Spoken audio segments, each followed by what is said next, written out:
Hey everybody, and welcome to the Paranormal Portal. It is time for our last Friday show of 2022, so I hope you guys are ready. We're going to dive right in. Don't go away. We'll be right back. I'm just going to get us connected to the network quickly because I'm running late, but stick with me. We'll be right with it.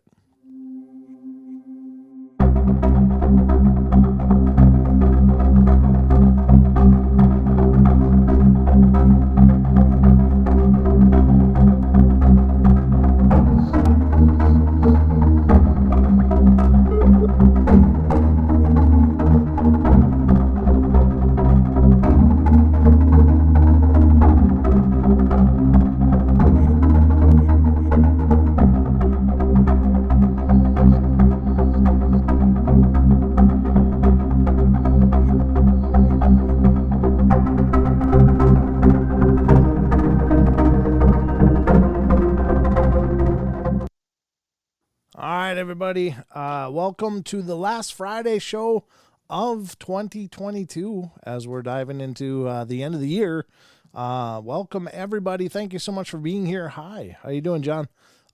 It's great to have you guys here. I'm running behind schedule in getting the show up and running, so I apologize for that. But as you know, we are live and absolutely unrehearsed here in the Paranormal Portal, so this is as good as it's going to get all night, I'm afraid.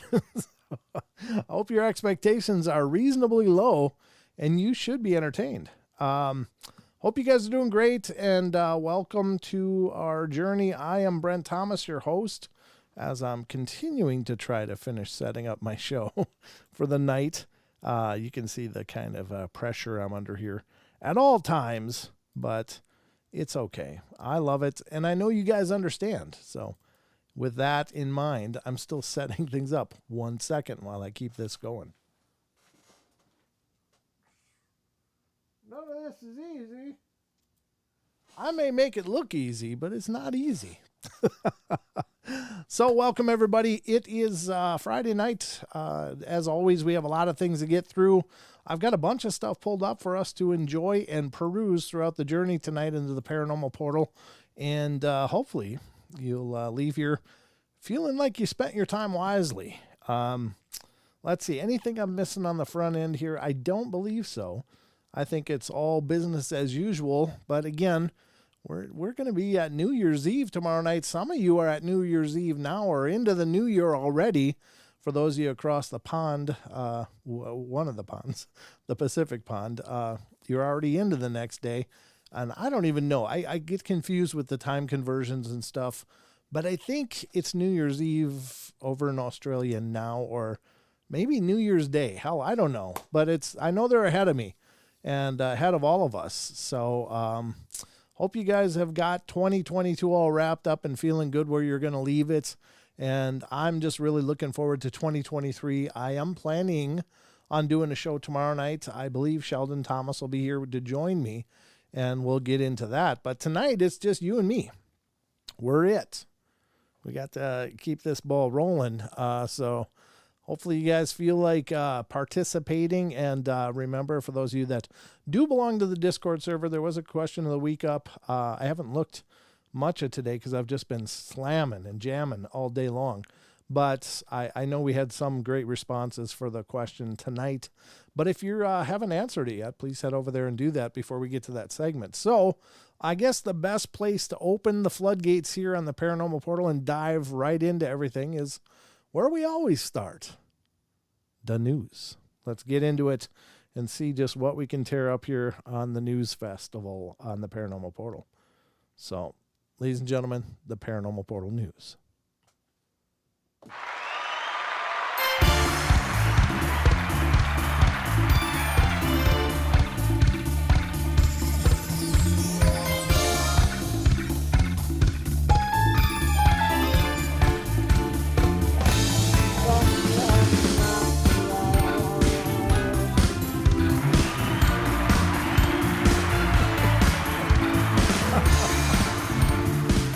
just cracking myself up.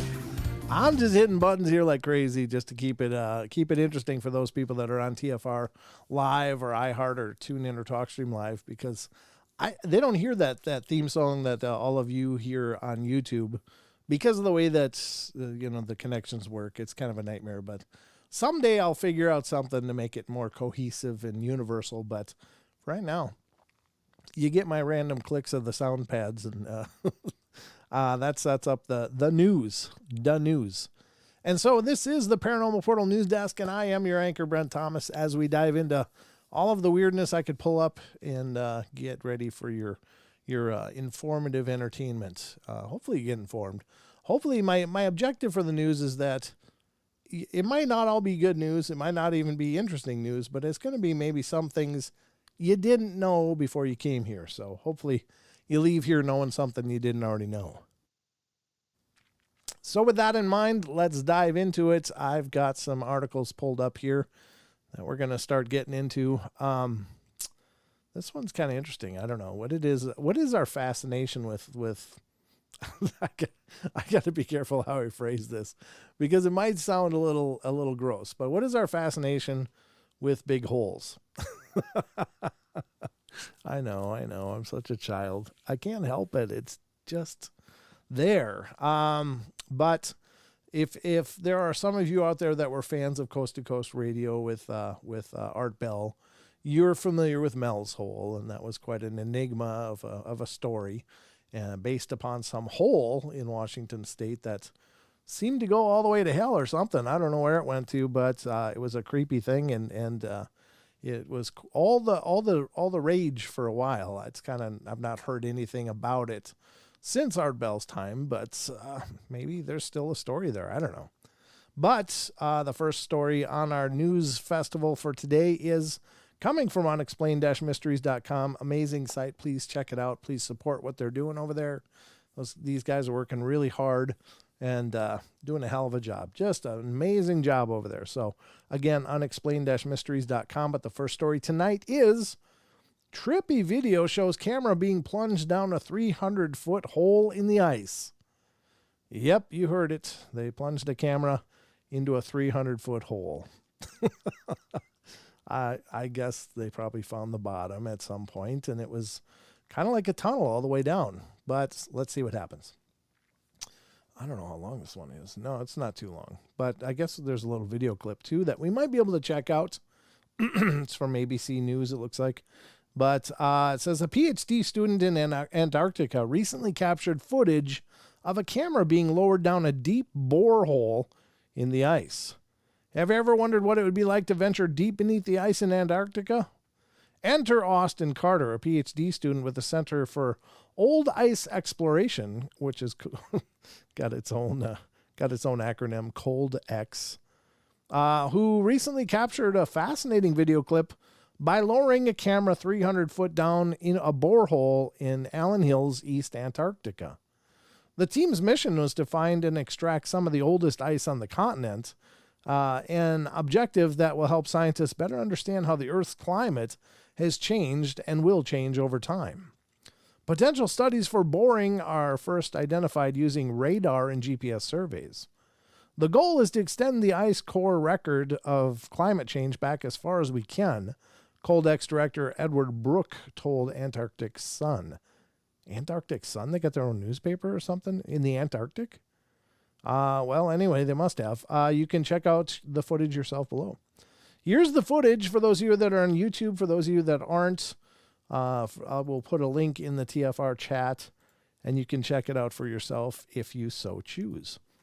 Because that's the kind of services we offer here on the portal. We make the news accessible and easy for all of you. But let's check it out. And here's the clip from ABC News. There it is. They're going down a borehole. Good God, that's a little loud. It kind of looks like, I'm going to get rid of that sound, but it kind of looks like the Paranormal Portal. I could use that for the back of my screen here. Camera sent down a hole more than 300 feet deep to uncover oldest ice on Earth. And ladies and gentlemen, there it is, the oldest ice on Earth, I guess.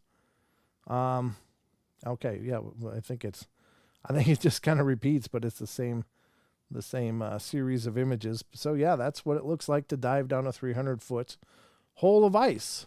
Looks a lot like any of the Star Wars episodes where they go into hyperspace, kind of similar.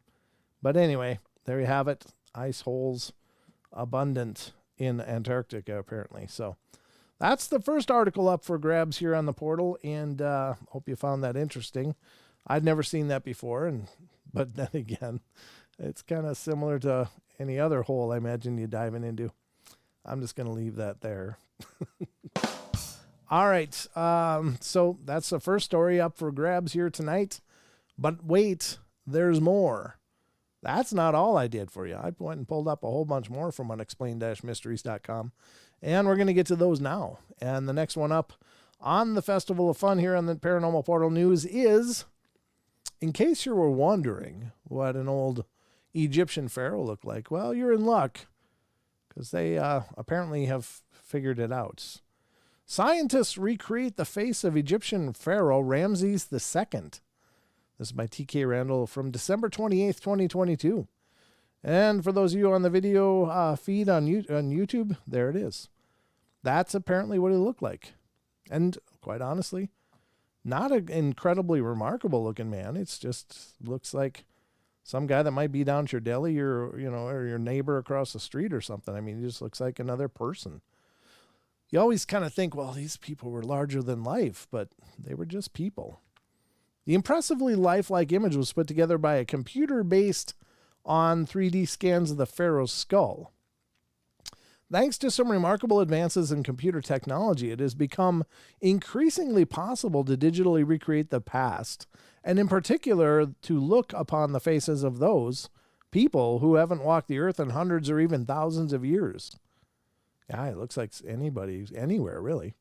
The latest example, which came about thanks to a collaboration between British and Egyptian scientists, used the skull of Pharaoh Ramses the first to produce a detailed facial reconstruction of a man who was at one time considered to be the most powerful ruler in Egypt's history. The third pharaoh of the 19th dynasty, Ramses the First, took the throne some 3,200 years ago in 1279 BC and ruled for 67 years before his death at the age of 91. My imagination of the face of Ramses II was influenced by his mummy's face, said Sahar Salim of Cairo University, who created the 3D model of the skull. In the risk of showing an ad that may be wildly inappropriate, I'm just going to do this and then go back over it. However, the facial reconstruction helped to put a living face on the mummy. The actual process itself was done at Face Lab in Liverpool, John Moores University. We'll take the computer tomography, or CT model of the skull, which gives us the 3D shape of the skull that we can then take into our computer system, said lab director Carolyn Wilkinson. Then we have a database of pre-modeled facial anatomy that we import and then alter to fit the skull. Well, there you go. So that's what he looked like. If you remember before, we showed another article where they reconstructed Tutankhamun's father, I guess. I don't know. And again, I mean, these were just people. Nothing extraordinarily or fantastically unique about them, but they just, I guess, happened to be the ones who were in charge. So there you have it. In case you wondered, that's what Ramses looked like. Okay, let's get to the next one. And this is another fun little piece of information. And this one is more of a compilation from unexplained-mysteries.com, detailing, in this case, it's UFOs. And these are the Unexplained Mysteries top 10 UFO stories of 2022. So, Wednesday when Don was here, we did, I don't know which list we did, but it was the top 10 paranormal events or whatever, and it was a lot of ghost captures and stuff. So we're going to go through this one, which details UFO stuff. And these are all articles that are on unexplained-mysteries.com. This article actually includes links to all the individual articles, so if you want to check them out, you can. I don't think we're going to go through them like we did the ghost ones last time, just because I have a whole nother list of them coming up, which deals with cryptozoology, and we don't have time to go through each individually before the commercial break. So Here we take a look back at our most popular UFO-related news stories of the last 12 months. UFOs have been in the news a lot this last year, in particular due to the release of some intriguing new photographic evidence as well as the U.S. government's continued efforts to investigate the phenomena. Thank you, U.S. government. We appreciate you pushing the needle forward. Number 10, strange UFO-shaped structure shows up in Norwegian lake. An object resembling a flying saucer has appeared on a lake in Norway, but not everything is as it seems. I think that was just something more mundane. And as I recall, number 9, U.S. airmen witness UFO and shadow person while guarding nukes.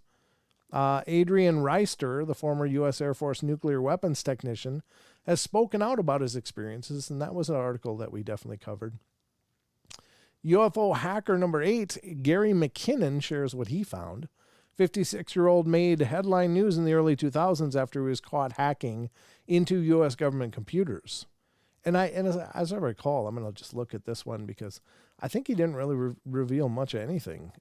It was not a lot. This wasn't a real comprehensive article on Gary McKinnon, but at any rate, there were some really interesting discoveries that he made regarding some files that he found, and you'll have to dig into it yourself, but Gary McKinnon is definitely one of those names that has become synonymous with government cover-up of UFO information. So, and possible knowledge and cooperation with extraterrestrial races. I'm just putting it out there. I'm not endorsing it, but that's the belief. So, yeah. Let's see. Number 7, Ukraine's astronomers report that they've been seeing UFOs everywhere. An ongoing research effort to observe and document UAPs over the Ukraine has reportedly turned up quite a lot of sightings. And in reflecting on that one, they did speculate that it's probably, in some cases, at least, perhaps drones from other countries that are kind of flying them in to see what's going on, to get firsthand information rather than waiting for releases from other governments. So it's anybody's guess. I don't know. I guess that's the beauty of drones is you can fly them in, and if they get shot down, well, okay. Maybe that's not the biggest thing. It's not like a pilot is there getting hurt, so it's just a matter of losing some equipment rather than an actual pilot or reconnaissance aircraft. So maybe that's not so bad. Number 6, new high-resolution version of 1970s UFO photograph revealed.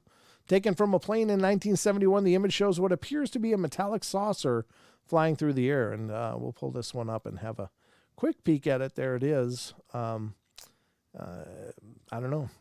It's taken from a plane, though. And the caption is this genuine object or deliberate hoax? Well, I don't know how you lob a Frisbee that looks like a smooth hubcap out of a moving plane and then photograph it. Maybe you can, I don't know. But it does look like it's really there. And I don't know, perhaps the negatives have more story, but it was kind of an interesting article. U.S. Army helicopter footage of 3 UAPs has been released. Genuine footage recorded by pilots of the U.S. Army helicopter shows 3 unidentified fast-moving objects. And this one was kind of interesting because they actually did film it. And this is a little clip from it. Again, these are all videos, but we'll look at this one quick. As they're using the targeting reticle on a Longbow Apache. And looking around, it's 224 long. So let's see, when's the groovy stuff come? I'm trying to click ahead here to see if we can figure out where there they are. There's the objects up in the sky there near the targeting reticle as they're looking at them. And it sure may be absolutely something bizarre. I don't know. Any of these kind of footages like this, they're kind of nebulous because we don't know. Was something tracking on radar? Could it be drones, or could it actually be something anomalous? And we don't know. We can only go by, hey, this is the footage. Do you think it's real or not? But apparently they said the sighting, which occurred on November 6, 2018, was captured on camera by the pilots of a U.S. Army AH-64 Apache attack helicopter during a training flight in Arizona. Let me stop this here, pause it. The story comes courtesy of The Debrief, which interviewed several individuals, including a former Customs and Border Patrol agent, who confirmed that it wasn't just U.S. Navy pilots who had been encountering unidentified aerial phenomena over U.S. airspace. The three objects in the video, which can be viewed below, were moving at high speed in roughly triangular formation while seemingly rotating around one another as they headed eastward. That's right, I remember that. In watching the footage completely, they did seem to perform some pretty impressive acrobatics, which is kind of bizarre. And the debrief spoke to former U.S. Air Force F-16 fighter pilot Chris Lato, who confirmed that the objects in the video were without a doubt anomalous.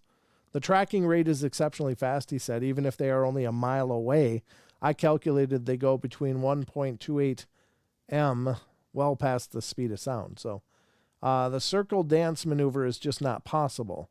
They do a full 360 turn in less than 3 seconds. So apparently, according to an established pilot, that it is anomalous and probably not possible with our conventional aircraft. So where are we at? Number 3, aerial anomaly over Alaska sparks UFO speculation, and that's just some images, I think. Let's look at it quick. Oh yeah, these are some weird cloud-like formations. I don't know. Can you say chemtrails? I'm just kidding. I don't know if that's what it is. It does look much more robust and cloudy than just the normal quote unquote chemtrails, but I don't know what it is. And don't mean to speak as though I have any kind of information or authority. I just don't know. But that is strange. I guess I did end up going into more of it than I wanted to. UFO shows up during Queen's Jubilee celebrations. We covered that one.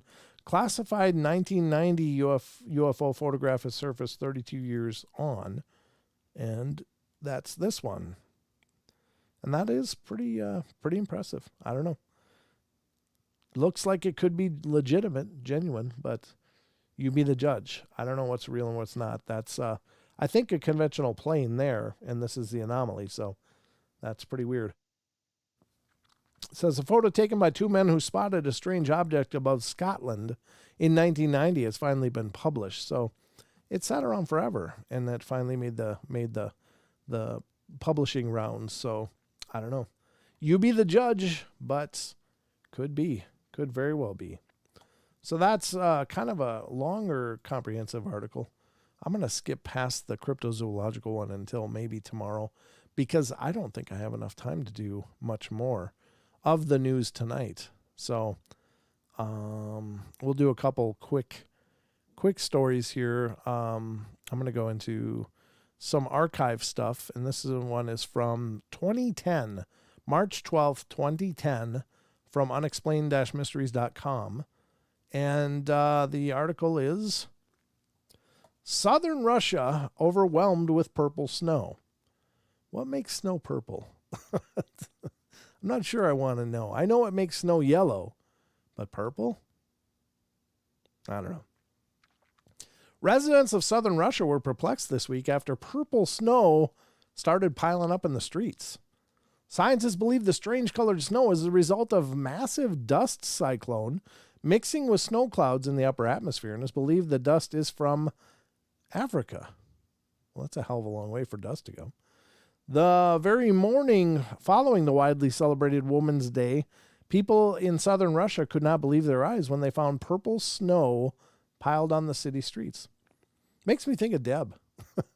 Deb Varner, who has done readings on the show many times.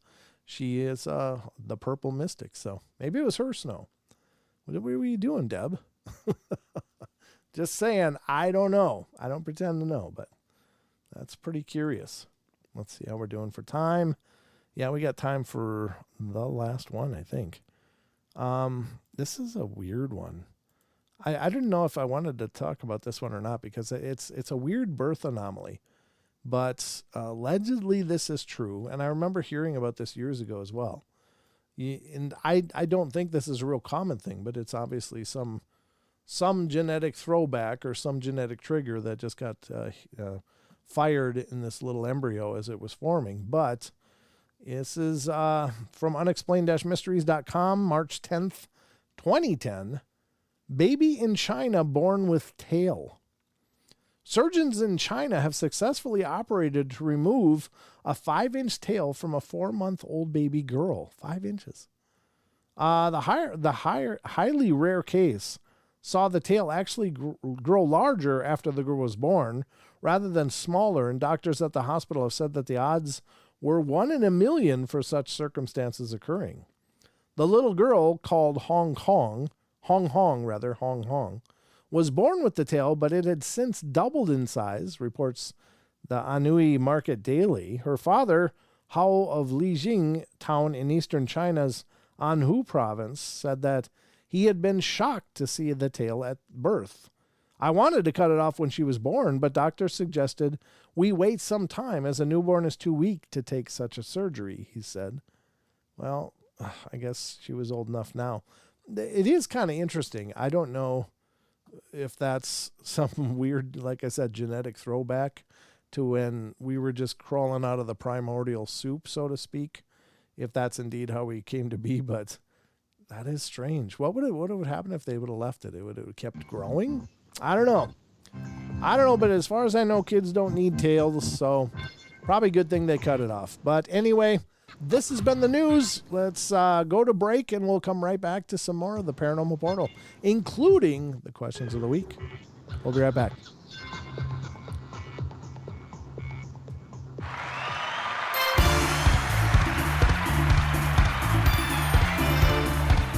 Resolve says I will. 2 of the most powerful words in the language. I will. Benjamin Disraeli once said, nothing can resist a human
Swishy Ishy says, I'm disappointed the tail got cut out of it.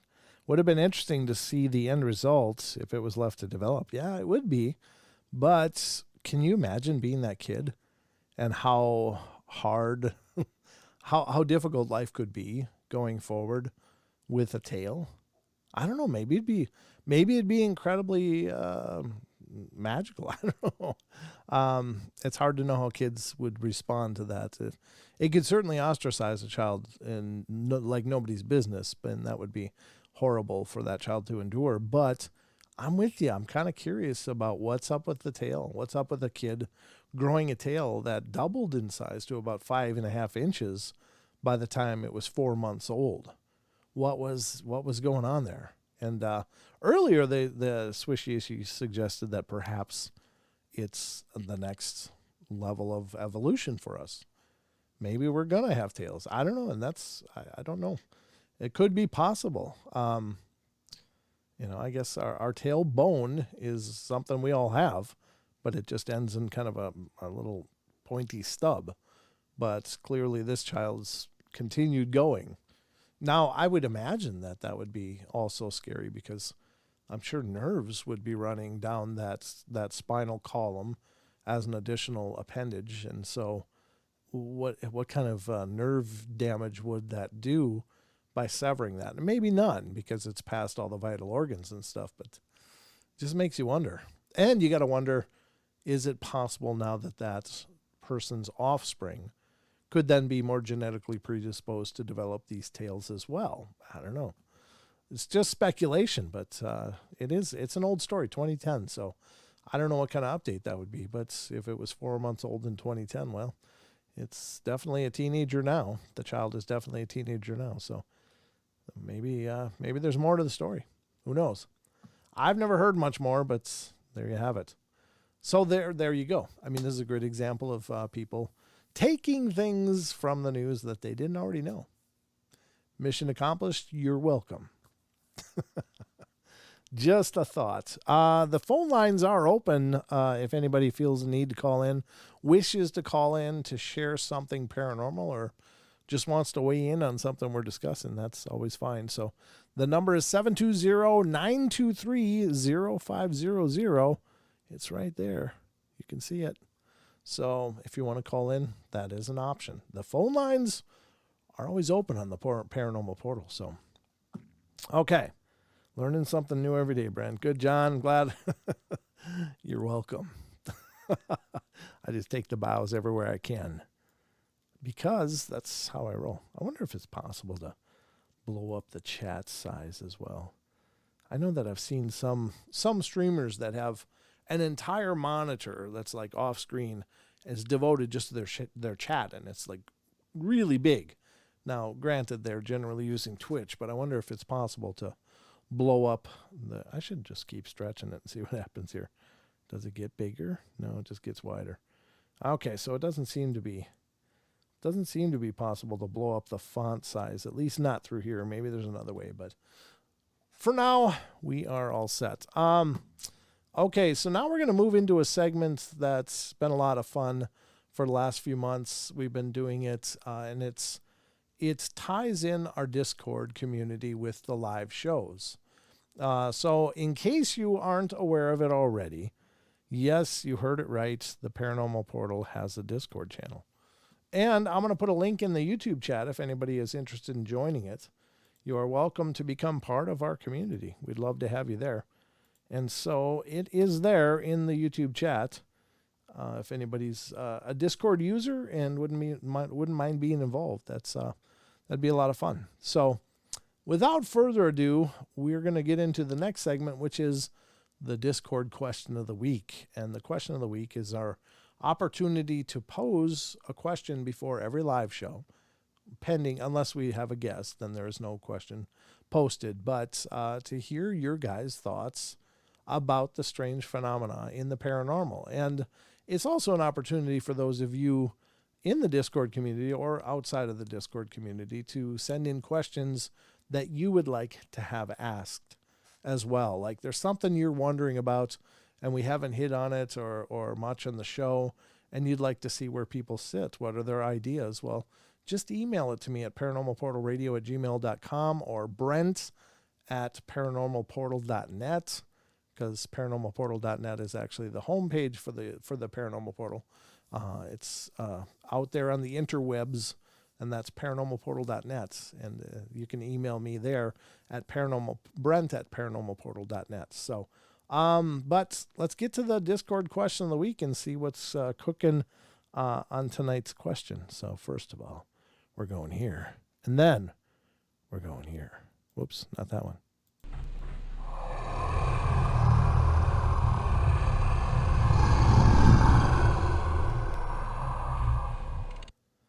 All right, this is the Discord question of the week, ladies and gentlemen, and this is the Discord server of the Paranormal Portal. You can not quite see up here, I guess, because it's off screen, but there you go. This is the top of the Discord, and here's the bar over here that shows all the channels that I'm currently involved in. But Paranormal Portal is there, and then when you join the group, these are the different chat threads that are going on in our Discord server at any given time. And when you join, you'll be probably in the general.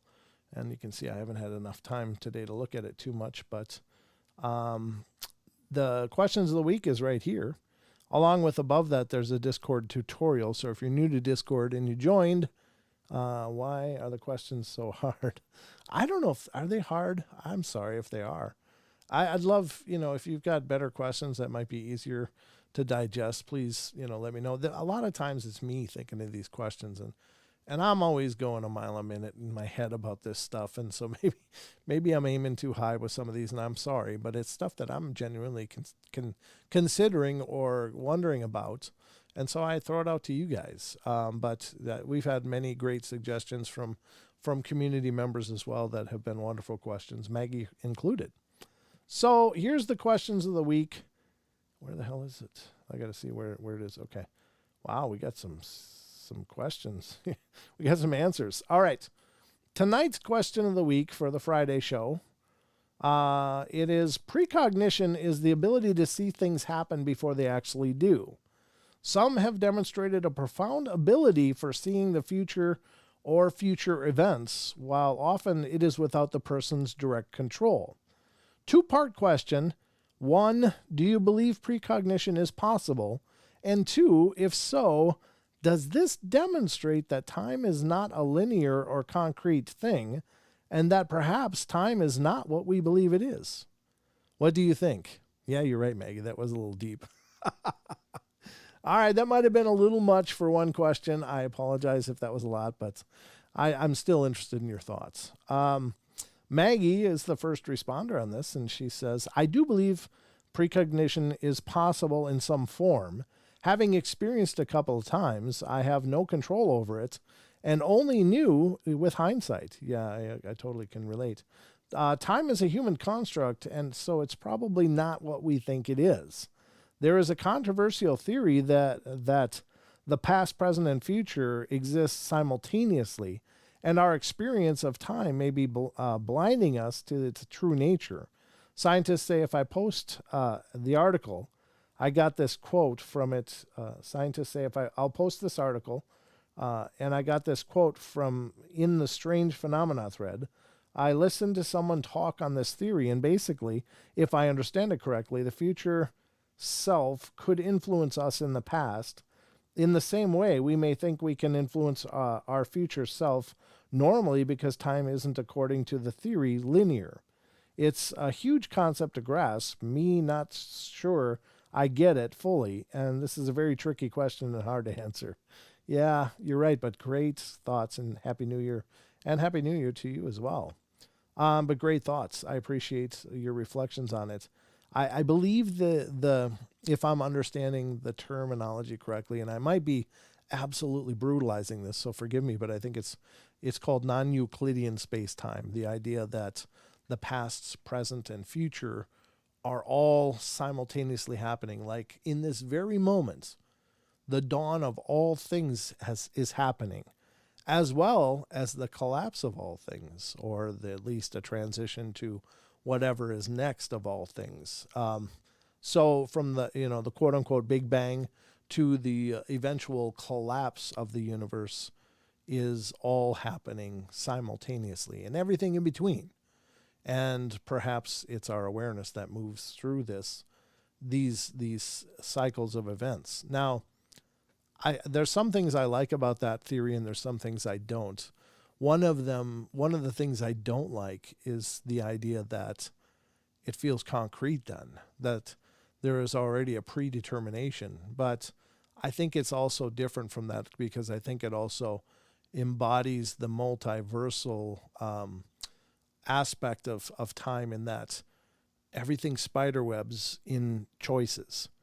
Like every moment that you're in, you make a choice, and that creates an infinite number of possibilities. Or every crossroads you come to creates an infinite number of possibilities, and you choose, and therefore then you move down one of those branches, and vice versa, and so on and so on. And so I think that many people think, well, if everything is already written, if it's all cut in stone already, then what's the use? It doesn't seem to make much difference. But the idea, I think, is also more three-dimensional than that. It's not just two-dimensional, like here to here. It's all mapped out, or that's one-dimensional, and it's more than two-dimensional with little forks here and there.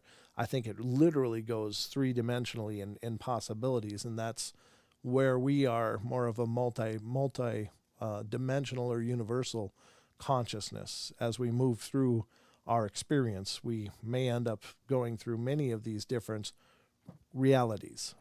So that's my take on it. Just a real basic layman's understanding of it. But anyway, thank you for that response, Maggie. Very cool.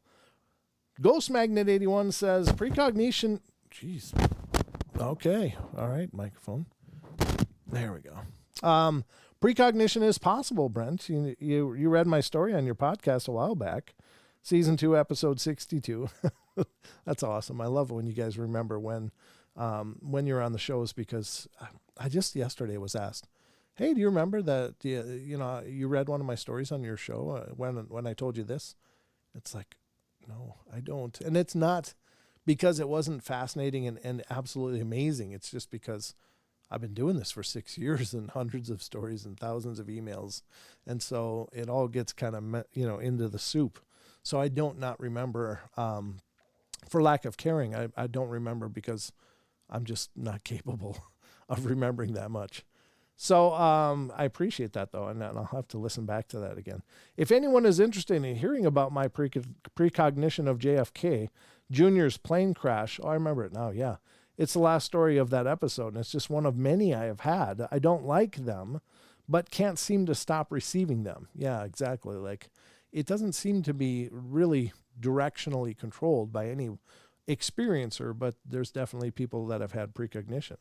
When we get so caught up in time that we forget that it is man-made concept, I think this may be why it's so hard for us to think of it as anything else but linear or concrete.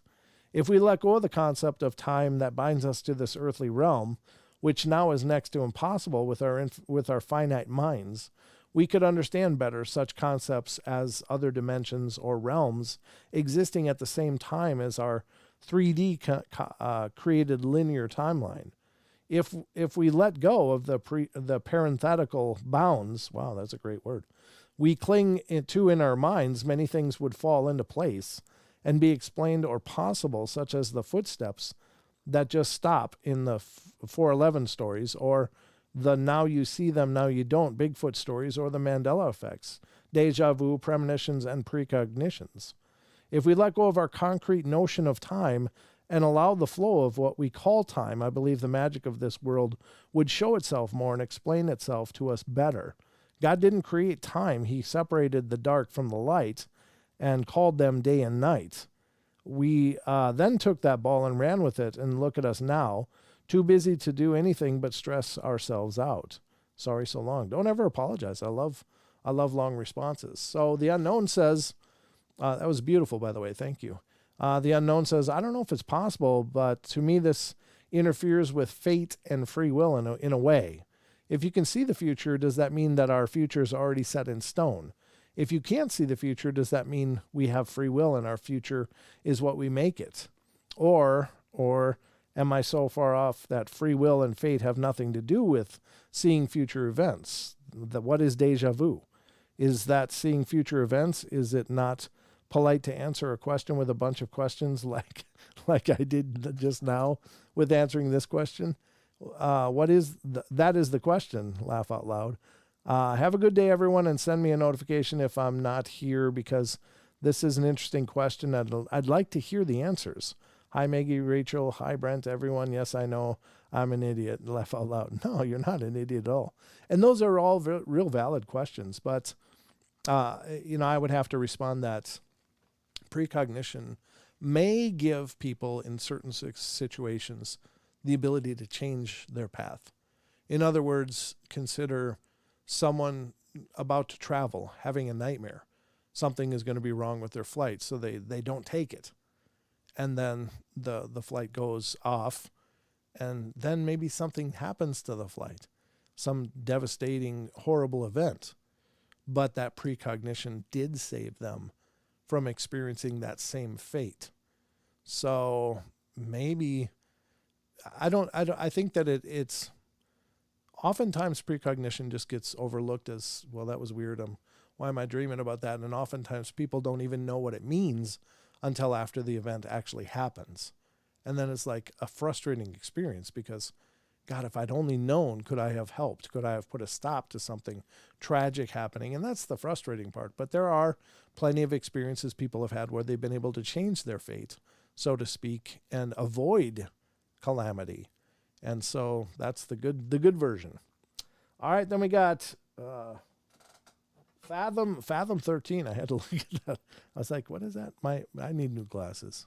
I'll just put it out there. I can only speak from my own viewpoint on precognitive experiences. I personally had, combined with my current level of intuition, logic, common sense, knowledge, or lack thereof about everything in the universe or supernatural realms and how they work. To me, yes, it is absolutely real, but I believe it isn't always what you think it is, and there are many forms of it shown in different ways in different circumstances, and also from different sources that are almost impossible to distinguish apart. These things may happen at various random times throughout a person's life and be quite helpful and save you from danger. Other times could be very random and serve no real purpose other than to show you that it's a real thing. Yeah, I agree. I believe time is mankind's experiences. It is consistent, but not necessarily so when it comes to other realms and that contain both good and evil entities. To me, I've currently come to the conclusion that having a precognitive experience isn't coming from me, but there is a dark side to that, to it that would like you to believe it is. This is directly related to temptation and sin. I believe it's very spiritually dangerous to a believer. It is a power you naturally possess. B, try to harness or summon it, especially for personal gain. Life comes with all kinds of pitfalls as well as beautiful views for all of us. In what I can only conclude is a spiritual battle, in the end you will either ascend to something better, or at least good that remains, or you will let the darkness take bites from you and let a hiker in a bag of trail mix, like a hiker in a bag of trail mix. In that regard, nearing the end of your time on Earth, you better hope to keep something sweet in the bag and you aren't just left with nuts. Good points. Certainly there's the religious connotations of it, and we don't really understand it to the point that it can be controlled, I don't think. Does it demonstrate anything meaningful? Maybe not. Maybe it just shows that things aren't as concrete as we believe they are, that there is fluidity and stuff in our reality, and that's a good thing, I think.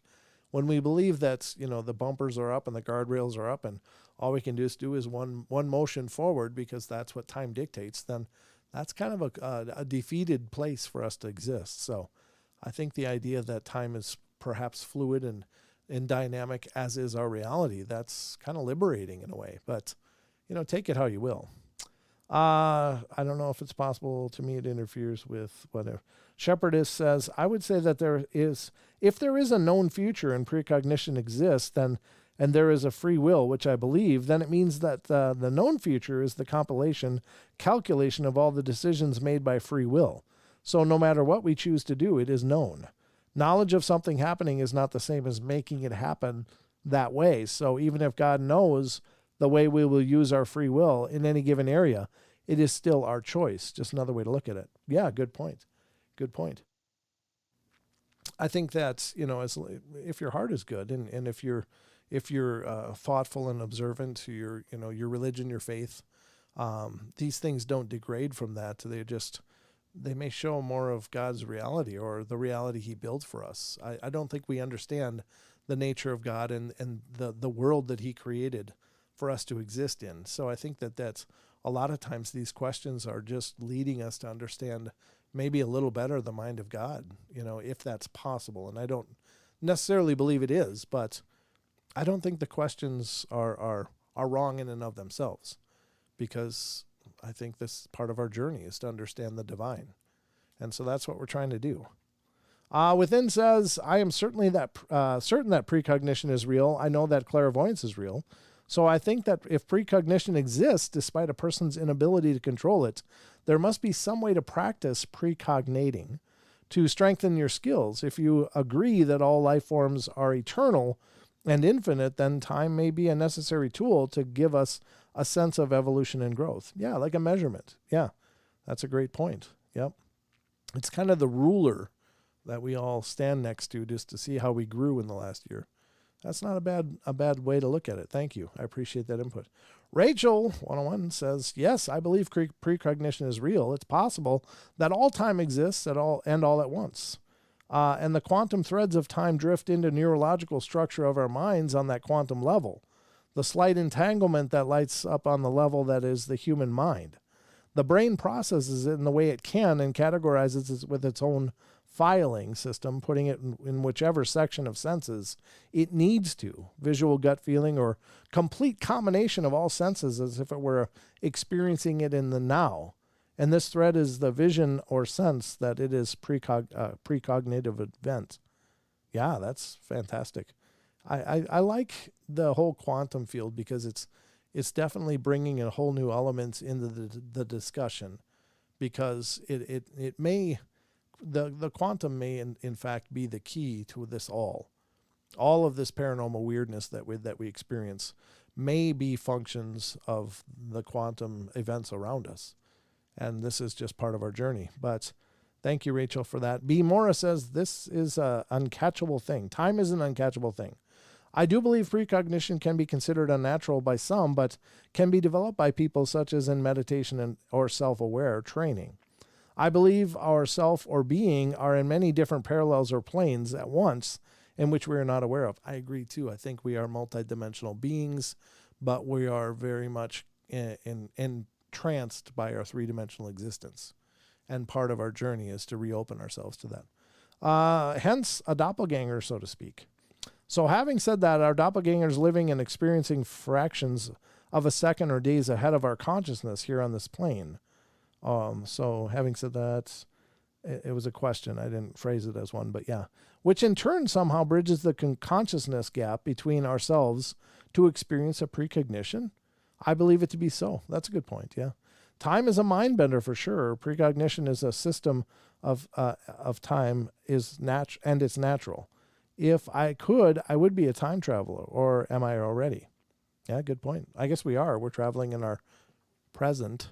But our present is ever moving, but not probably the Doctor Who kind of thing that we're thinking of. Just here and there, 66. I believe in precognition. I call it deja vu. Let me move this up a little bit. I think there are points in life you can't avoid and others can be. It's just all about feeling when you get the flash. Yeah, great. Great responses, guys. That's incredible. It's really, again, Maggie, you're probably right. I need to probably whittle this down a little bit into more digestible bites, but every one of you that weighed in on this was just incredible. I think you guys are really leaps and bounds ahead in so many ways in your understandings, or at least theories of these things. And all your points are valid and wonderful. And thank you so much for contributing to that. I just wanted to look. I think the answer lies in physics And like Tesla said, the quote, I can't remember. Yeah, I think you must be talking about this, Maggie. I love the question, honestly, just tricky to think about. I enjoyed it. Okay, well, good. Because I don't want to throw out like, really uber deep stuff that's, people can't even respond to. That's certainly not what I'm after here. It's just, I just was sitting there wondering about it. So that's how it works. But this has been the question of the week. We're going to go to the hour break, ladies and gentlemen, and we'll be right back as soon as we can.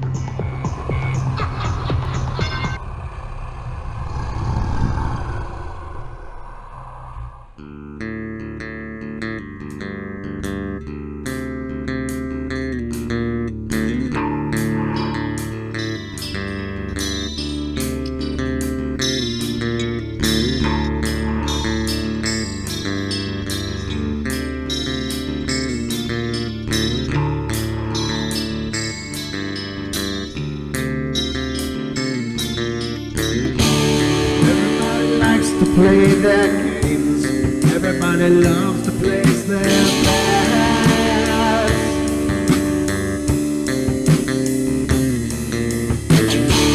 They don't understand the price I paid.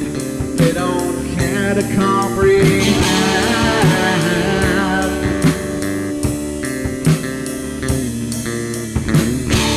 Trace their lines upon my body, dripping scars across my heart.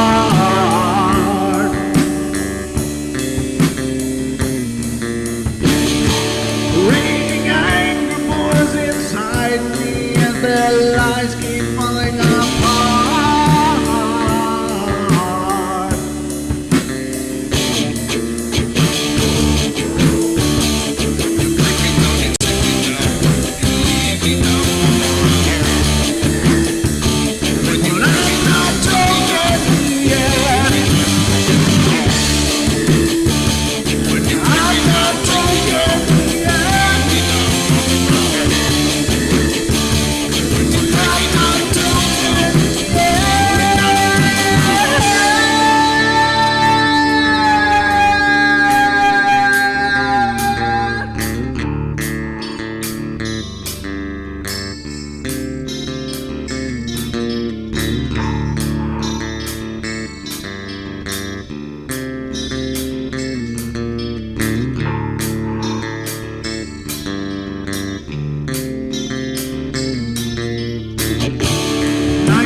With my silence, I am not a stupid boy.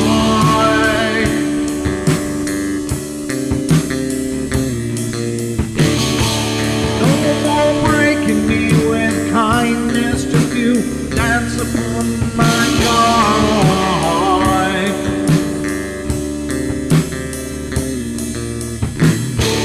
Leading me with empty promise, you're just another fucking mess.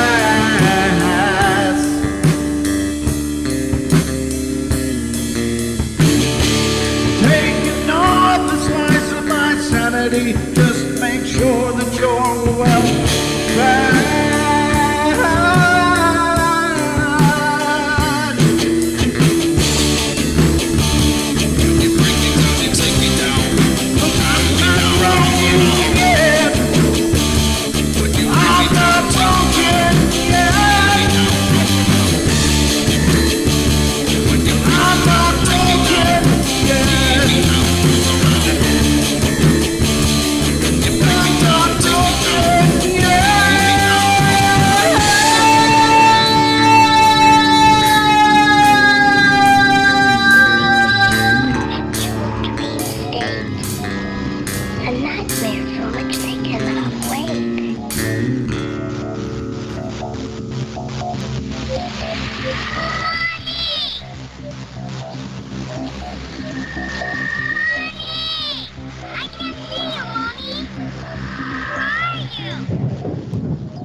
Caroline is not like those she's with.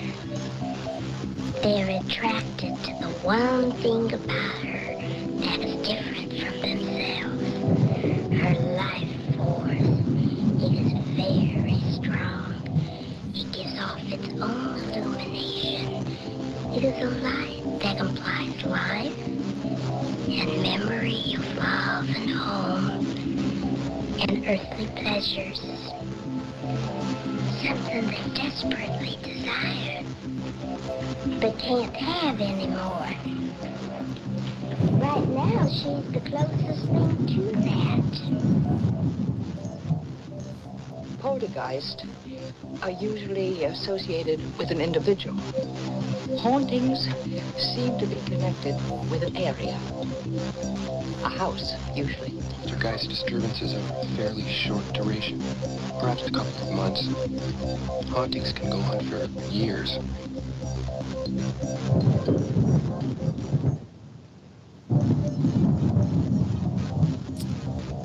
Can you believe it? Already into hour number 2. This goes so quickly. Speaking of time, this is a time anomaly, folks. You're riding into it right now. Time is relative. If you're in the portal, it goes really, really quick. I sometimes, honestly, after 6 years of doing the show, I'm still like, is that possible? Is that, looking at the clock, like, how do we get here? It goes so quickly, but I assume that's because the conversation is so darn stimulating. Sometimes not as much, but it's hopefully entertaining anyway. So I have to ask, are you not entertained? Just wondering. We do have a call here, so I suppose this would be a great time to get to the call. I think I know who's calling us, but we'll see. Because it's coming from the glorious states and home of some of the most spooky phenomena in the nation. This is from Ohio.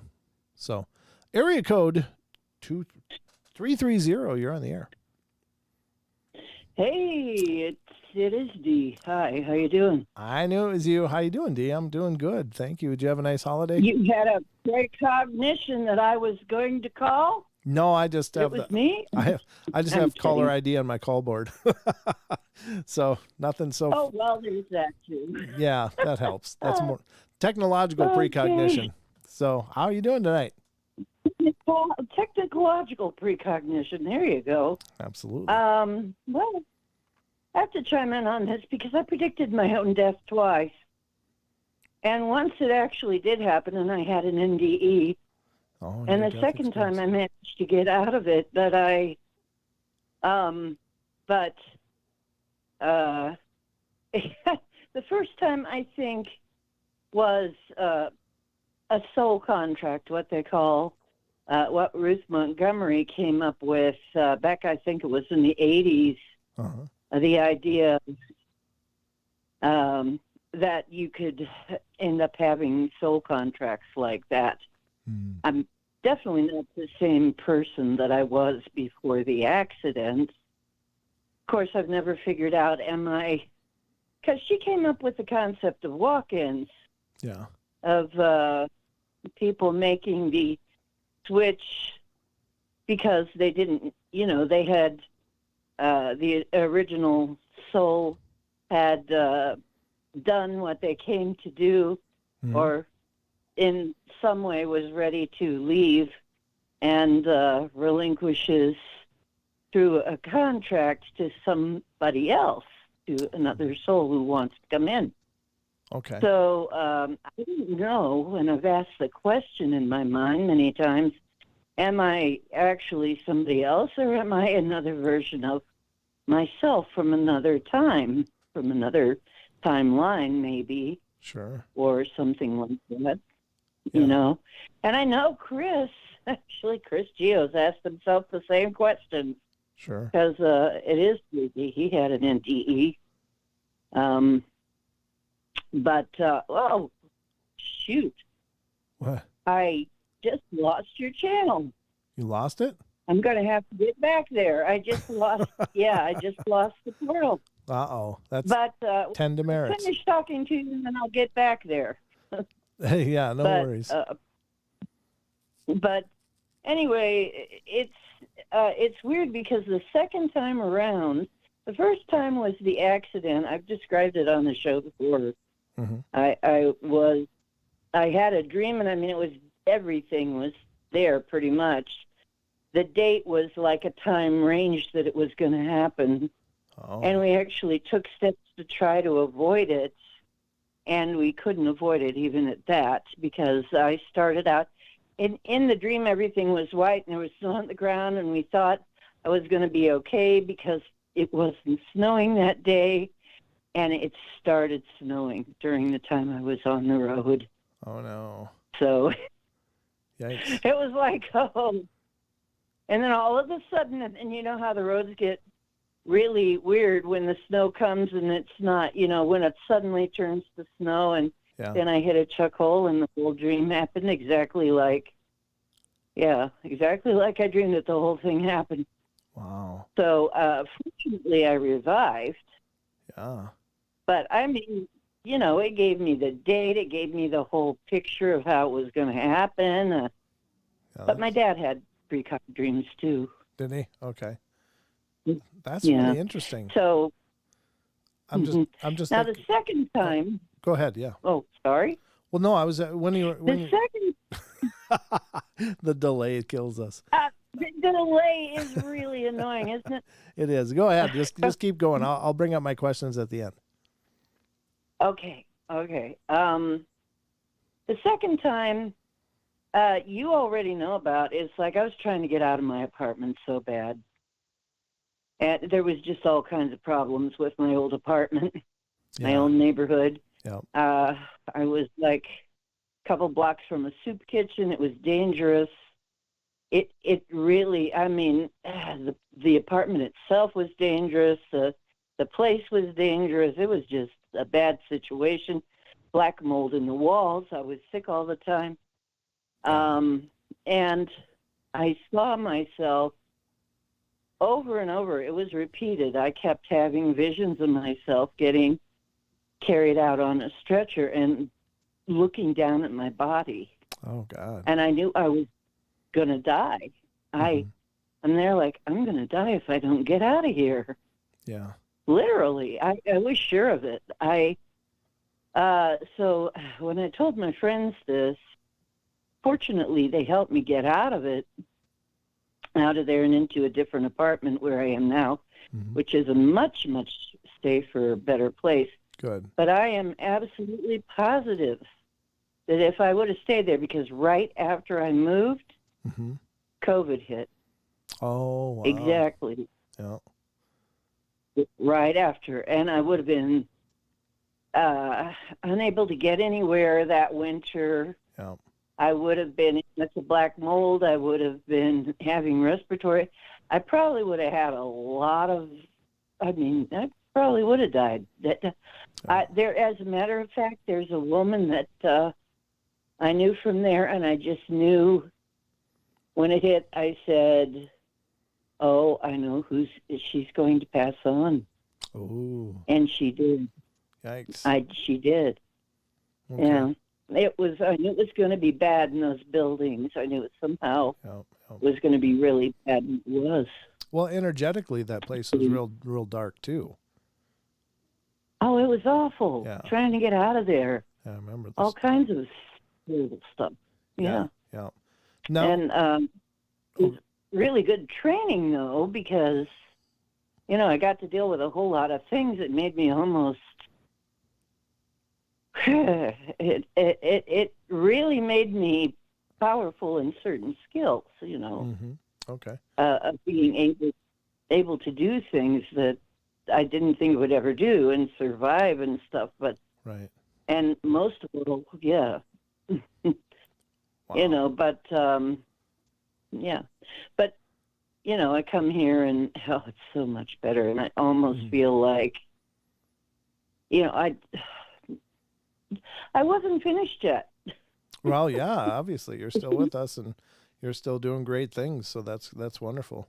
There's another thing that I was curious about. You talk about you wondering if you're the same you as before. But have you ever heard of the concept of like the oversoul, and then the parts from the oversoul that have many incarnations? Oh yeah, the different shards. Yes, So so that's like we're all shards. yeah, we're all shards Yeah. of some master consciousness of ourselves and stuff. And it makes me wonder that in your case, if it wasn't just one aspect of your personality or your wholeness was done, but another part moved in for its part, you know? Could be. Well, see, now this was interesting because the old version, or was it me? Was it somebody else? The old version was an artist and a craftsperson, and was somewhat psychic and all of that. Had some clairvoyance and stuff, but when I came in, my art style changed. My style of art changed from one style to another. Mm-hmm. And I didn't realize it at first, but people remarked on it, said, your art is, this is different than what you used to do. Right. And it was like I was similar, but not quite the same. There was other things. I mean, there's all kinds of things like,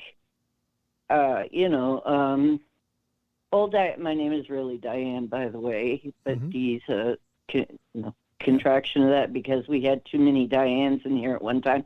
Now we have too many D's in the paranormal field. But anyway, there's D's all over the place.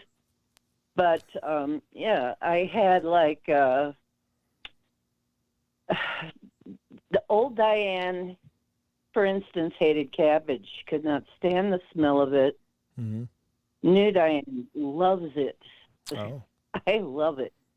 that's it. There was other weird stuff like that. Yeah. Mm-hmm. Just little things, you know? Sure. Plus, ever since then, I've had personal Mandela effects. I don't know if you are aware of this concept, but Oh, sure. not just... Yeah, okay. I think I've mentioned it before, but ever since then, what they're calling Mandela effects, I've had them for myself. Nobody else seems to remember things being different. Huh. I just had another one. Okay. Yeah. Yeah, those are really fascinating.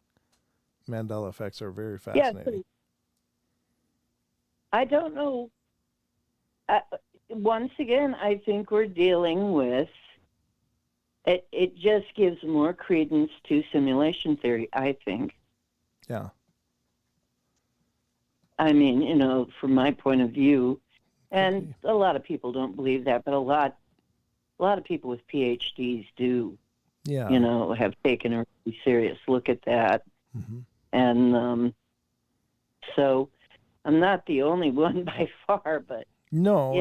it seems to me that these things could be because we're in a simulation. Sure. Yeah. That would explain quite a bit. It would. Yeah. Yeah, this is and there's many different ways of looking at it. Simulation theory is one aspect. Like, is it some computer rendition or computerized version of reality that we're stuck in, like the Matrix? But I think that all of the ideas about reality, I think, are kind of the same. It's just the semantics of it. Like, I like to think that we're all ideas in the mind of God. And that's where we exist and have our experiences within the mind of God, because or the divine, or whatever you want to call it, because I don't think that anything can exist outside of that realm. But I guess it's the words simulation theory, I think, freak some people out because they think it takes intelligence out of it, or takes consciousness out of it. It would have to be AI or something. Right. It doesn't necessarily have to be that. Yeah, exactly. But I hear what you're saying. Yeah. Yep. I'm not sure though. Frankly, if I would say that these bodies we have, Mm-hmm. they function like a machine. Oh, sure. And we're actually souls controlling a little avatar here. Mm-hmm. This is just a little Avi these bodies are just little Avis You got people convinced that they're their bodies. They're not. That's what science tried to do, is convince us that we're our bodies, and we are not. It's obvious, if you really think about it, that we are not. Yeah. We can go places with our minds. If I can bilocate. Sure. I can remote affect things. How can I do that if I'm a body? My body can't go to these places. Right. Yeah. And I really kind of almost see that by being sick and not being able to get places, I learned how to do things remotely and actually out of body things because I couldn't physically do all of this. Sure. And it really proves to me we are so not our bodies are something we use to communicate with this and experience this realm and deal with this realm, but really we're much larger than that. So, and I further believe that we're all God. It's just my belief, Sure. But we're all God collectively. Yeah, we are. Collectively. Yep. It's like so, that's how God is omniscient, omnipotent. Yeah. And all of that stuff that we associate with God is because if God is everything, then God has, and wouldn't you, if you were a divine being, an all-powerful being, in order to know who you are and what you are, wouldn't you want as many viewpoints as you could possibly have to see what you could do and who you were and what you look like and all of that? Sure. And yeah. So created a lot of mirrors. Yeah. And we're all kind of like those different viewpoints. That's the way I look at it. But sure. Of course, some people wouldn't like that, but sorry, that's my view. Yeah, exactly. I mean, it's we all have different understandings of our reality and the world we live in, but it doesn't mean anyone is right or wrong. It's just different viewpoints. So I think that's wonderful, but it's always wonderful to hear from you. Thanks for calling in and being a part of the journey tonight. Thank you. And I'm at the wrong screen, so hang up on me, please. All right, I will. Take care, Dee. Thank you so much. Okay. Thank you. All right, good night. All right, that was Dee from the chat. Thank you for calling in. And yeah, that was a robust multi-aspect discussion about reality, which is great. I don't disagree that. I think it's just, we get caught up in our terms, we get caught up in our definitions, and we're not probably fit, any of us, to define the mind of the divine. I mean, I just don't think that we're capable of it. So whatever terms work for you, whatever definition makes sense to you, I think is just fine. I don't know. I think that, we are just little babes in the forest here, but maybe we are all in the little sparks in the mind of God. Maybe we are God realizing God's self. Who knows? Those are all great points. So, all right, we got about 7 minutes before the next break, and I got a whole bunch of stuff, and we'll get to what we can. It's never a mandatory that we cover any number of things, but this is an article I've had open on my computer for a long, long time, and I'm hoping we can get through it in about 7 minutes, but let me look at it quick. Not sure if we can. Maybe we can. We'll try. This is written on a site called Curiosmos. Curiosmos? I don't know how to .com, and the article is Mysterious Planet. Oops, sorry. Hold on. Forgot to shut that off. Mysterious Planet. Here's a list of Earth's 12 vile vortices.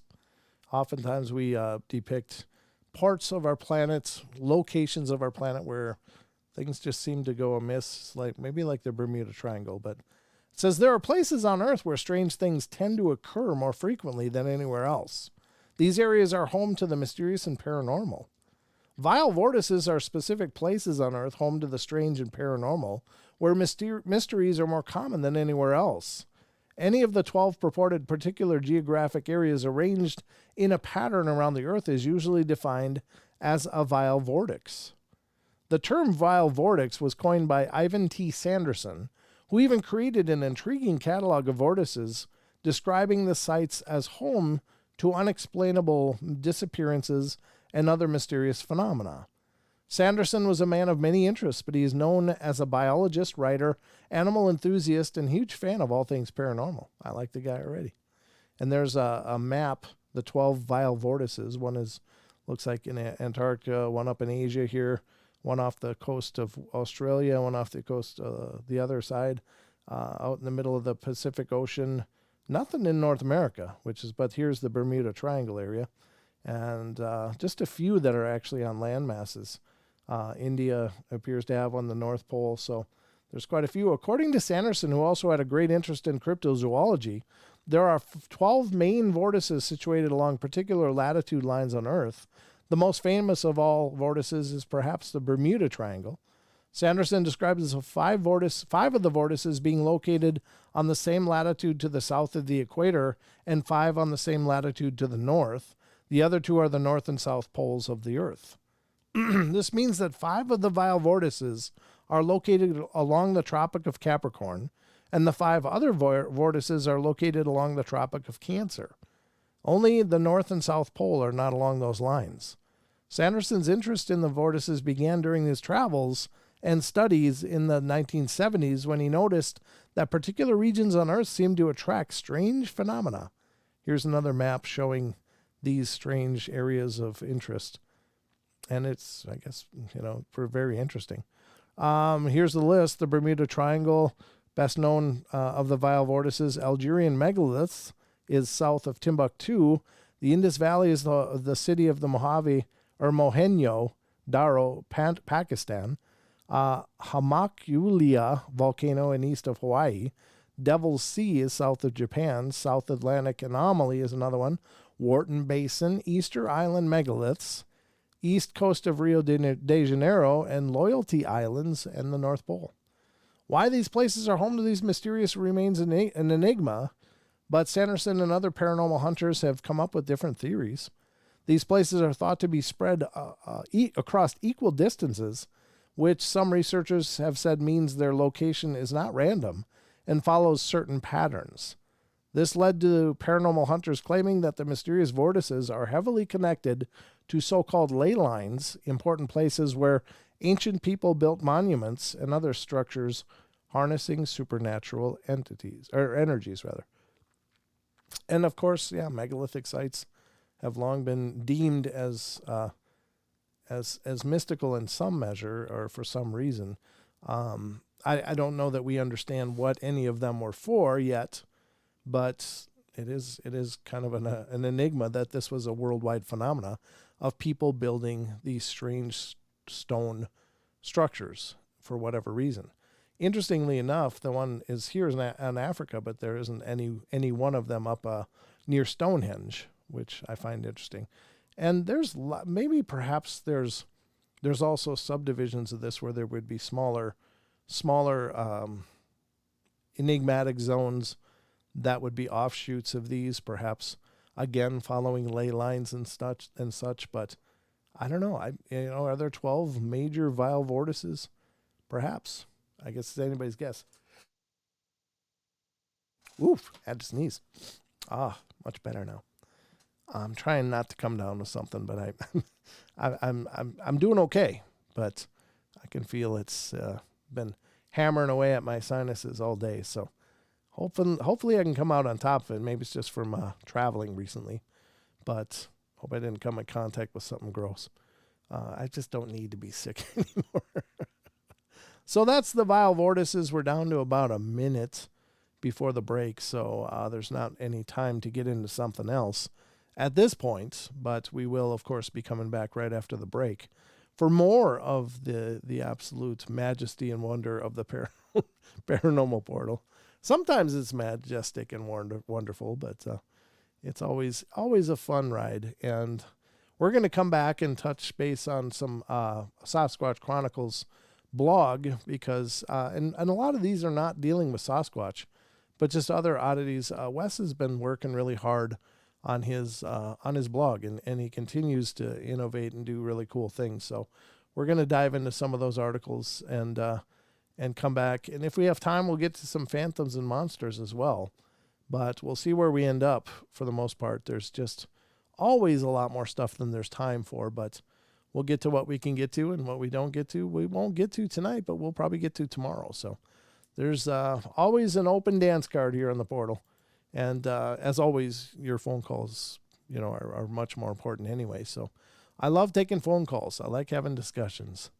So we are going to go to the last break, which is a couple minutes long. If you're new to the show, we are also simulcasting right now on TFR Live, iHeart, TuneIn, and TalkStream, and we have to take these half-hour breaks. So those of you on YouTube, just sit tight, and we'll be right back in just a couple minutes.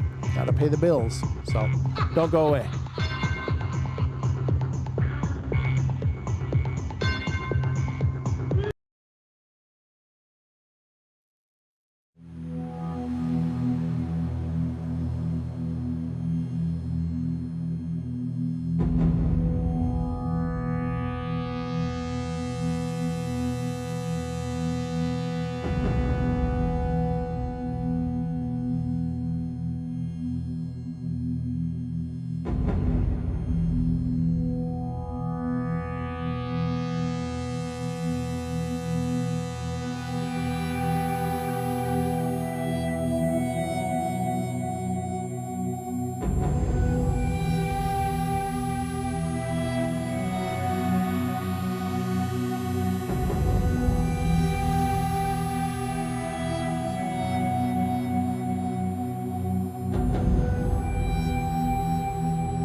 That is wonderful. Glad to see all you guys here. Thank you so much for joining us on this journey through the paranormal portal into your living room or wherever you happen to be. Or if you're laying down. Or if you're in your car. But don't watch it. Don't watch it.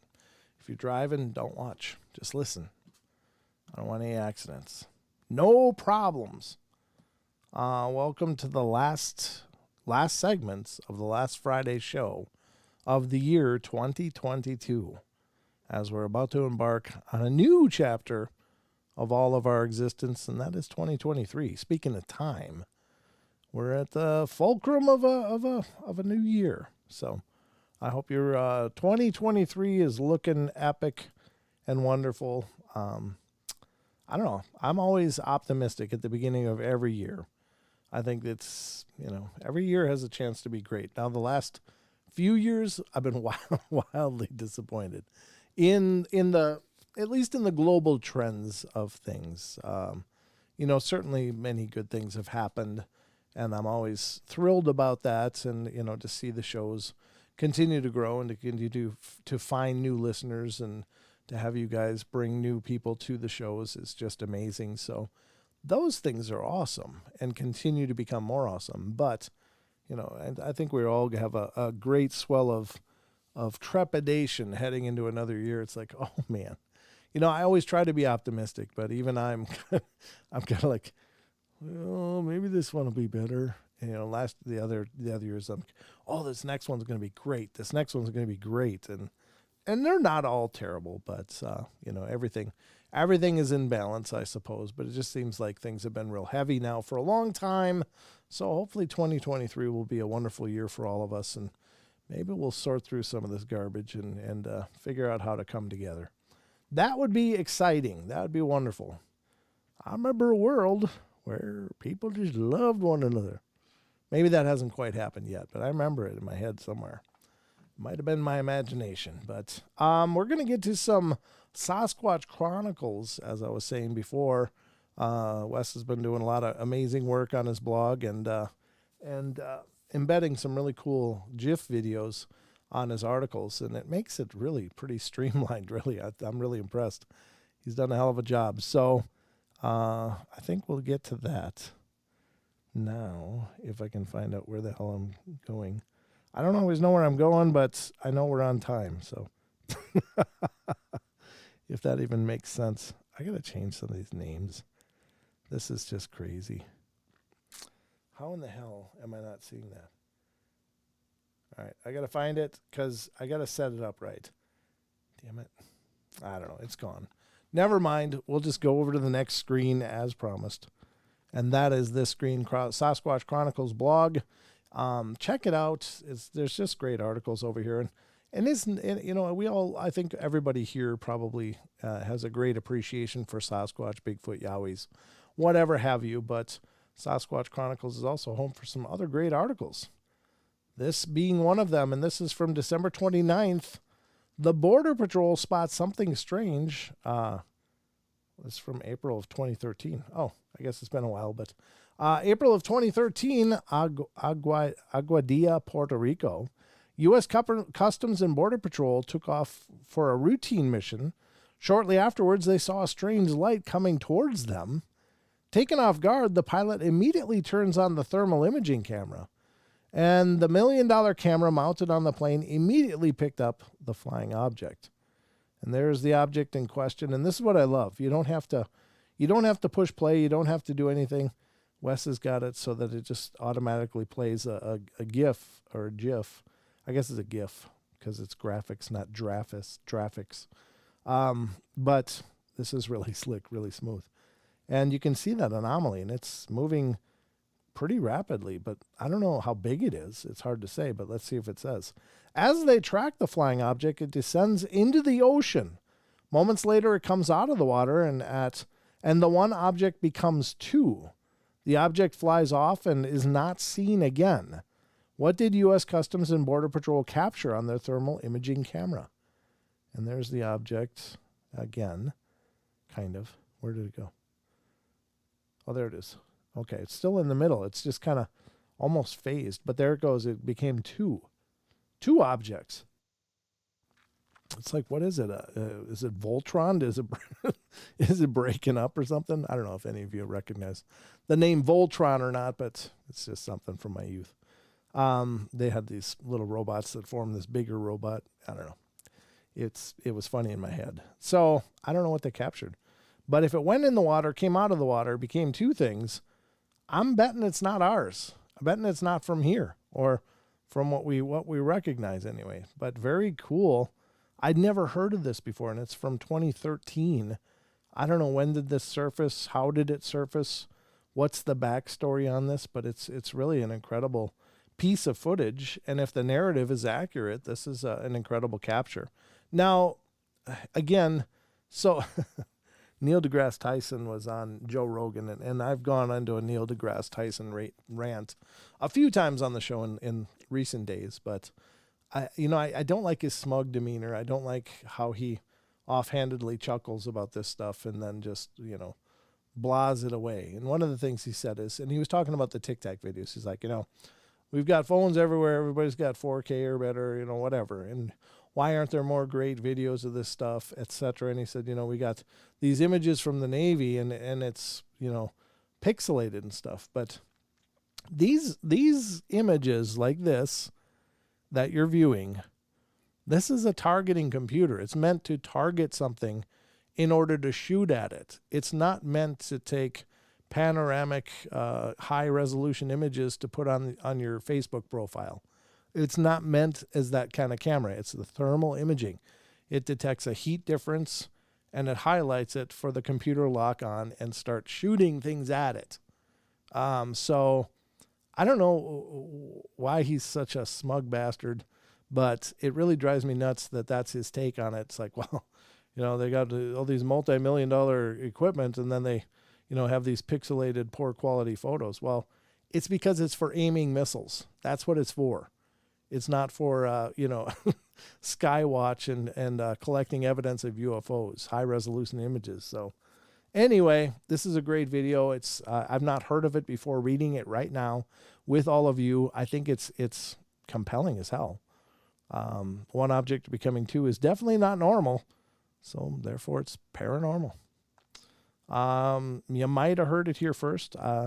It's the first time I've heard of it. So cool. And a great article. Next up from Sasquatch Chronicles blog, this one is from December 29th. Homo naledi used fire 230,000 years ago. And this is some precursor to modern people, so they think. We don't really know much about it, but 230,000 years ago is a long time. Oftentimes we attribute the use of fire to be somewhere just, after this or at the Stone Age of mankind, which oftentimes is attributed as about 20,000 years ago up to roughly. Some estimates are older than that, but generally speaking, that's not considered that the use of fire is kind of considered the impetus for us to start our journey through technology and through creating tools and through creating sustainable civilization and et cetera, and et cetera.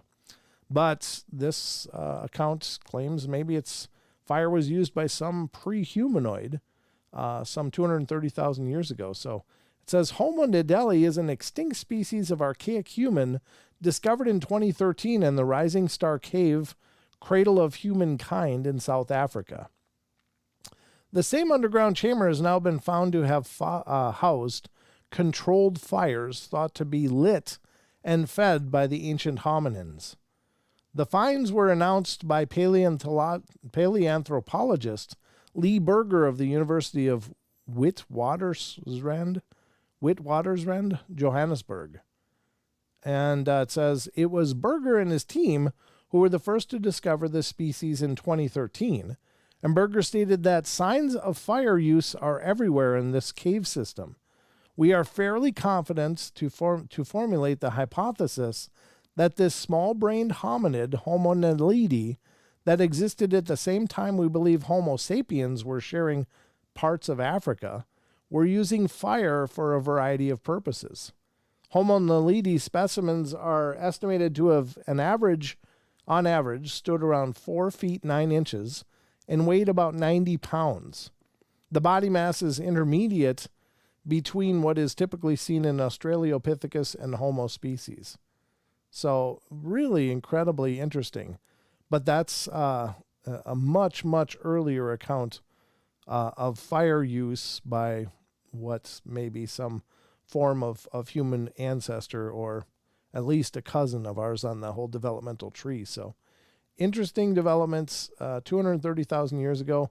That number seems to be changing quite often, especially in recent years with new discoveries and new research. So I think that's exciting, because I do think we've been around a lot longer than we've been led to believe. I think perhaps millions of years, but I guess maybe we'll never see that come to light in my lifetime, but maybe we will. So interesting article. Again, I just thought it was neat because we kind of consider ourselves the pinnacle of all of this, but maybe these guys were even before us using fire. I don't know how that works or what they've discovered by Homo sapiens, but that's 230,000 years of history, and they were using fire. Oof, that's pretty exciting. I think it is. Maybe I'm wrong. Sasquatch Chronicles blog continues December 30th. Figure climbs mountain incredibly fast. This video was posted a couple of years ago by M. Lamont. The video was captured in Squamish, BC. It shows a figure moving very quickly up the mountain. Its speed is well above what a human could accomplish. The Squamish is a town north of Vancouver in British Columbia, Canada, and it's at the northern tip of the island dotted Howe Sound and surrounded by mountains like the Strawamus Chief, a huge granite monolith. And there's the figure there. You can see it. And they did clock it. This has been around for years. But the clocking the movement in this deep snow, it's moving much faster than a person could, is what I've heard. Now, I'm not sure if anybody's been able to successfully debunk that, but this is on the peak of a mountain, and this shot is about a mile away from a peak that they're watching this thing walking in this crater of the mountain. And it's just making some really huge progress in a very short period of time. And it says Lamont on YouTube writes, "This video was only uploaded for the benefit of a couple of friends, and we had no intention for it to gather the interest that it has. We are not claiming this to be anything other than a strange encounter based on some of the reasons below. Number one, we were able to view the subject much better than what the video portrays, as it was just a simple point-and-shoot camera. Contrast was excellent due to the snow being behind the subject. The subject was clearly bipedal and was without snowshoes or a backpack and wearing all one-colored clothing. Movement over this kind of terrain in soft snow without snowshoes would have been very difficult, and the distance traveled over the given time period would have been very fast for a human without proper snow travel gear. Number three, there was a very steep drop-off below where the video was shot, easily a 300-meter sheer face. We were not equipped with climbing gear, and the descent around would have been impossible before nightfall to be able to try to pursue the subject. Number four, we have encountered bears on the approach to the summit in the past. This video is most definitely not showing a bear or any other wild animal. Number five, perhaps the most reasonable explanation for this video is that is a very ill-prepared hiker hiking up a difficult section of the snowline as opposed to a much easier route. One who is very physically fit and able to cover ground in unusually quick fashion and must have had very large feet as we were breaking through snow crust in just our boots." And so, yeah, that's pretty incredible. And here's another version of the clip that I can play. I'm going to turn off the sound, but it really does show that it's covering some pretty serious ground. And if you consider the distance, the fact that it is so visible over such a long distance, it would seem to appear to be larger than the average man. But I can't say that it's anything other than an interesting take. And maybe they filmed a Bigfoot. Maybe they filmed a Sasquatch making its way over this basin. I don't know. Even in the well, which one is it? The Albert Ostman story, when he was in his sleeping bag and was grabbed and taken, he accounts for the fact that he was carried for about 3 hours, but he could feel that he was ascending and descending many times, as if it was going up and over mountains as it traveled. And so he couldn't be quite sure how far the distance was, but he knew that this thing was moving and covering ground insanely quickly. So, and if you're not familiar with the Albert Ostman story, I did cover it on YouTube here years and years ago, but I did a podcast on it as well, and you can find it in our podcast playlist. And many other shows have as well. I know Wes has done it. I know that Carrie Arnold did it more recently on Bigfoot Odyssey. And so it's a fascinating story, and Albert Ostman swore to his dying day that was the very true story. And I think it was Tom Green that ended up interviewing him and having him, re-interview to try to pick apart the story. So whatever the situation was, I believe that man really was taken and experienced what he experienced. But, what do I know? It's just my own personal take on it, but very interesting. So next up on Sasquatch Chronicles, we're going to go to something else here. And this one was from December 30th today. Something kept triggering my game camera. And you'll see the image below. It says, Steve from Alabama sent me this image from his game camera. He could not figure out what was triggering the game camera. Steve writes, I'm certainly not saying it's a Sasquatch, but I caught an interesting picture on my game camera recently and wanted to share it with you. And here's the image, and then a zoomed in image comes up next. The area in question is right here. It does appear potentially to be what might be a bipedal creature. It really is blending exceptionally well into the surroundings, but I would like to see a comparison shot without that in there and to see how it should look versus how this does look. Could this just be offshoot branches of this thing, of this one coming up that look like shoulders, but it's just catching the light? It could be, but something was triggering his game camera and he couldn't figure out what it was. And then he captured this. It says, what you are seeing is a zoomed in portion of the full image. What is interesting is in the full picture, there is nothing in it that would have set the camera off. Probably just wind. Anyway, it's probably nothing, but I thought I would share. I will attach the full pic and the zoomed in pic. There appears to be a figure in the tree line it is not conclusive what the figure is. Could be a person, pareidolia, or a Sasquatch. What is interesting is the game camera picked up the movement of something. And here's the original picture. And you can see, like, this is quite a bit zoomed out.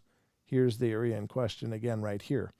Now, what I would say is, I don't know what kind of distance we're talking about, but I think most game cameras are not triggered from extraordinarily far distances. And it might just be the lens type that makes this look much further away than it is.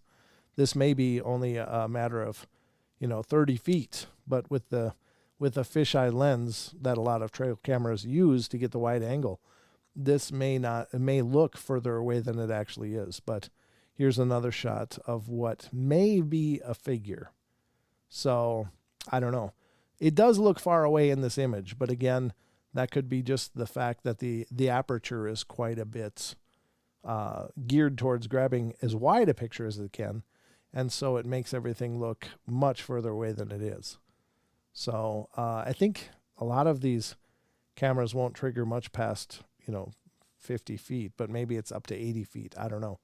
I'm not sure with each model if there's specific markers that can be played, but doesn't seem to be anything else on the image that would have triggered the shot.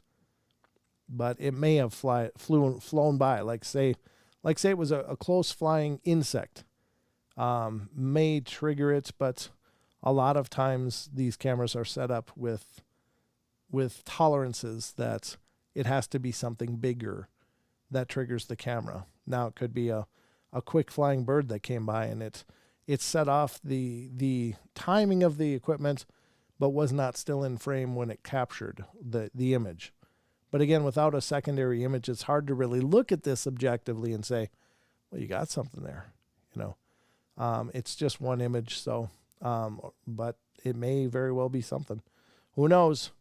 But those are basically our Germer files for tonight. And special thanks to Wes for letting us use them here on the show. I love the fact that he's got these things embedded in the article so we don't have to play a video.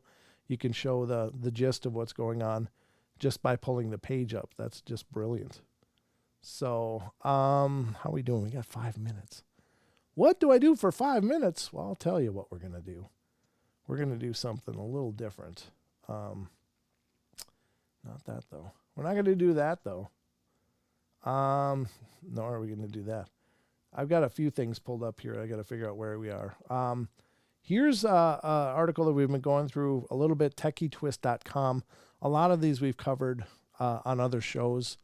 Again, I can't screen everything that we put on the show. I just don't have the time. So if there is repetitions, I do apologize. It may seem a little bit sloppy, but I'm only one person pulling in all this information and doing interviews for a podcast and stuff. So I only have so many hours in the day. But they're still interesting. We can still rediscuss things. That's fine, isn't it? I hope. But this is from techietwist.com, and this is an article we started with last show. We're on number 13, God, Is That You? And again, this is a Reddit kind of a scrape article where they just comb through Reddit threads and see what people responded with. So this person, and the name of this is Users Shared Unexplainable Things That Happened to Them. I had a near-death experience in which I was ejected from an automobile. When I regained consciousness, a man came to me and said everyone survived. The man was there before any paramedics arrived. The craziest part of all is that looking at the man gave me the most powerful sensation of deja vu ever. Maybe I hit my head too hard, but it was an insane experience. It was as if I had seen that man before. Yeah, you got to wonder, do we at some level have a memory of beings or intelligences or consciousnesses that we knew maybe before we were born? That's maybe it is something divine, but very cool. Let's go to number 14, my ghost roommate. There's an image there. It says, I have an app that records sleep cycles, and if you talk or snore in your sleep, it will record it to play back when you wake up. At 3:30 a.m. last Halloween, you heard me saying, huh? With a man's voice saying something in the background. I lived by myself. Yeah, that's a little creepy. Yeah. Isn't that weird?